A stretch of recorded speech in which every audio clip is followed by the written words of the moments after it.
Back with another video coming at you from lopezlassine.com. In this video, I'm going to give you 10 legit jobs you can do from the comfort of your home. You never have to go in the office. You never have to drive through traffic. If you live in a big city, through rush hour. And even if you do work a job, you can do some of this on the side. So let's get into this.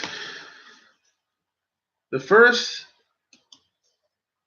legit job you can do from home, and this happens to be one of my favorites, is you can become a freelance writer. Now, to be a freelance writer is kind of a broad term because there's all different types of writing. You can be a copywriter. You can be a ghostwriter. You can be a creative writer. You can be a script writer. You can do direct marketing. It's all, you can do articles. You can become a blog writer. So there's a lot of different areas when it comes to writing. I happen to be a blogger, and I've had a blog for about 7 years now, and I've published 2 books. So I'm a book writer and a blogger. So being a writer is kind of broad, and it's wide open. No one has to give you permission. Just start writing. Learn the art of writing. No one has to give you permission. You don't have to wait for anybody to say, hey, you can start writing today. No, it's wide open. You can be a copywriter and make 6 figures if you want. If you like working with clients, I don't like working with clients. That's just me though. Maybe you like working with corporate people and small businesses and just people that just want a website. I don't like working with anybody, like that. But that could be you. And if that is you, if you like working with corporate people, you can make 6 figures as a copywriter. No doubt about it. I've seen it happen time after time.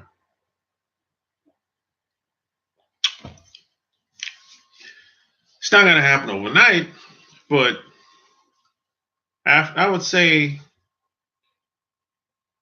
to be a copywriter, give it 2 to 5 years, you can be making over 100,000. Easy. That's on the low side, 100,000. That's on the low side after 2, 3 years. Now, after 5 years, the possibilities are endless. I know people that do it, but I don't like working with clients. I'd rather do stuff for myself and by myself. But that's just me. That might not be you. So that's the first thing you can do. You can become a freelance writer. The next thing you can do, you can do customer service. Now, there's a lot of companies like Apple, Live Ops, what else? A lot of insurance companies. They're always looking for people to do customer service jobs from home. Companies like IBM, IBM is a big one now, and Apple, that's a big one. Insurance companies, that's a big one. They're pretty big when it comes to, because a lot of companies are outsourcing a lot of jobs from home, customer service, especially. So if you like working the phones, that might be something that you want to get into. So doing customer service jobs is, hey man, sky's the limit. And bookkeeping is another thing that is people starting to outsource. As a matter of fact, I met a lady a couple days ago, and she's a freelance bookkeeper. I didn't know it was such a thing, but yeah, she says she's a freelance bookkeeper. I think she said she had 2, 3 people she's been working with for over the past, 2 years, and that's been keeping her going and keeping her afloat and everything. And she has a contract, so that being a bookkeeper might be something that might work out for you if you got skills in that area. Next, you can transcribe things. Now, transcribing meaning, for example, you can take this video that I'm doing right now and transcribe it into text format for anybody. Now, there's websites, dedicated websites out here right now where they all they do is just transcribe. And they let the software on the website actually transcribes the video or audio into text. Now, there's some people that if you send them over a video, audio, they'll type out the whole thing, word for word, and edit the text and send it back to you, and you just pay them a fee. So a lot of these, the pay is the fees. It varies. I think if you want a live person to transcribe your audio or video, of course, it's going to be a little bit more versus just solely software. Because see, if I transcribe this video and upload it to a website, right? It's not going to be edited. So I have to actually take the text and edit it myself. However, if you want the whole thing to be formatted and everything, edits and everything, send it to somebody, your audio, video, they'll send back to you the final text, edited and everything. Like you just wrote a blog post. So that's what a lot of people are getting into now. I think it's like $1 every 5 words, something like that. I think it's like $1 every 5 words. So yeah, I think it's like $1 every 5 words, something like that. At least that's the service that I use once or twice. So there's a lot of people that's on YouTube. They use these type of transcription services because they like taking their videos and they'll put the video on their blog and the text on their blog. So if someone comes to their blog, they can read or listen to the video, whichever they prefer. A lot of people are doing that now. I haven't done that very much. I just use video format on my blog, but every once in a while I'll mix it up with text and video.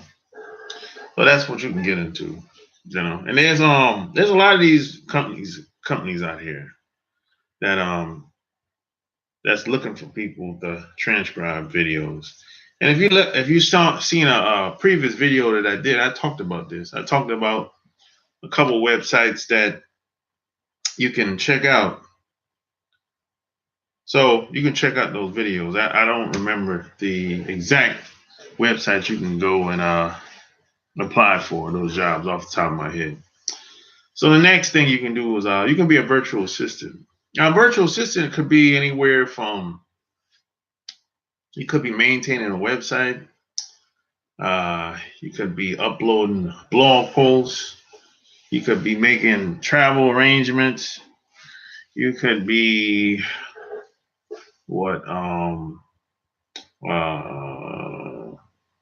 taking a PDF file, taking a document and changing it into a PDF file. You could be doing anything. It just really depends on who's paying you. That's what it's really all about. But virtual assistant is mostly web-based. You don't really have to do anything offline. everything is on a computer. So you're gonna need a computer. You're gonna need internet access, and that's about it, really. Could be anything. You kind of have to be technically sound. You gotta have some type of. You have to be computer literate to have a job like a virtual assistant, because you could be doing anything from presentations, like setting up a presentation in a you know, Word format or PowerPoint format, or it could be anything. It depends. It varies. It depends on the person who you're working for. And the next thing you can do is which is one of the highest paying jobs online, is you could become a programmer. Now, if you want to be a programmer, the sky's the limit as a programmer. Now, I don't call myself a programmer, but I do know how to write HTML code, a little CSS, and a little JavaScript. But I don't call myself a programmer because I don't do this all the time. I don't code all the time. I don't create websites all the time. But whenever I need to make changes to my website, I already know how to do it. So I don't necessarily have to pay anybody to do it, even though I should, but I don't, because it's hard for me to explain to somebody what I really want. I know what I want, but I don't know how to explain it. So that's why I started to learn how to operate WordPress websites and how to code websites into HTML format a long time ago. So to be a programmer, I know a couple people that's a programmer, and they're all over the place, all over the world. They'll stay one place for like 60 days, go to the next place for another 60 days, and they do everything online. They have an agency, So hey, sky's the limit as a programmer, man. And the next thing is you can do a data entry work. A data entry mostly is when you're putting in a bunch of numbers and a bunch of data into a database for a lot of these companies, and the pay varies too. I've heard anything from peanuts all the way to pretty decent money, but the pay ultimately is based on how fast you work at when it comes to data processing or data entry, I should say. And next thing is we can create an online store. Now, some people, if you've been online long enough, you might hear people talk about drop shipping. And I think it can work. It can be successful if you have a following already, or if you have an audience already. Having an online store can be successful. This is at least how I done it anyway. Before I created an online store, I already had a following online, so I didn't have to start from scratch. But a lot of people kind of go about this the wrong way, in my opinion. They'll create the website, but there's nobody to buy their stuff. I think you should have an audience first before you create the website, because you're only making it harder on yourself if you don't have an audience. That's just my opinion, But I can tell you this: if you have to start from scratch, it's going to be very difficult. That's just because you have to think about it. Whenever you start something in the beginning, it's never going to be easy, especially if it's a new experience for you. So that's just something to think about before you start your brand new online store. And the next thing is you can do Airbnb. Now, I'm not really a big fan of Airbnb, but if you got a spare bedroom that you can rent out, or maybe you can rent your house out, or maybe you can rent another house out, a spare house that you can rent out, a condo, a townhouse, or whatever. That's cool in the game, but I'm just not a big fan of hosting or entertaining anybody that comes to my house personally. But it's good money, good hotel money. So hey, more the merrier. So maybe that's something that you will be open to do, even though I'm not necessarily a big fan of it, Airbnb. Basically, all you gotta do is just go to their website and register for an account. Put in your name, information, and pictures, and that's about it, really. And last but not least is you can be a virtual recruiter. Now, a lot of companies are always looking to, hire people, and that's where the recruiters come in. A lot of these recruiters don't work on site as much as they used to. Even though there's, I think the bigger companies are always going to have recruiters on site, but a lot of the smaller companies are starting to, have people work off site, and even some of the big companies are having a lot of the recruiters. They don't necessarily have to go into work every day. Sometimes they stay at home. Sometimes they go inside to work. So if you have a good network of people in your town, in your city, that you think you would like to help them get jobs, this being a recruiter probably would be a good position for you to apply for. And there's a bunch of companies that you can apply for. Just go on LinkedIn. LinkedIn is probably one of the best places to look for recruiting jobs, and do a search on Google as well. So there you have it. These are my 10 legit jobs you can work from home. And just like I said, you don't have to check in. You don't have to really leave your house to really do any of these jobs. Really, of course the pay is going to vary, and the work is going to vary, and the time is going to vary. But for the most part, all these jobs that I just talked about, there's some company online or in your town that's hiring for the position. So hey, if you like this video, give me a thumbs up, subscribe, check out my website, lopezthesing.com. Until next time, I'm out. Peace.